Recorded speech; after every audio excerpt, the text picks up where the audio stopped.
Okay, here's 2006 Honda CRV. Changing the inner and outer tie rods. That's what you need. 1/2-inch ratchet from Harbor Freight, and this tool right here, you need to shave it down a little bit in a size 29 from Amazon, and I'll put the link for you guys so you can buy it. It's pretty easy.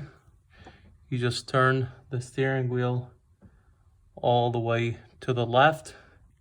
You don't have to move anything here, and you have pretty good access. You don't even need to move that little metal thing that protects the inner tie rod from getting loose. Just keep wiggling your way in and you'll get it open. That's the only way you can get it. That's it. I hope that video is helpful. If you have any question, just put a comment on the bottom and I'll be happy to answer it.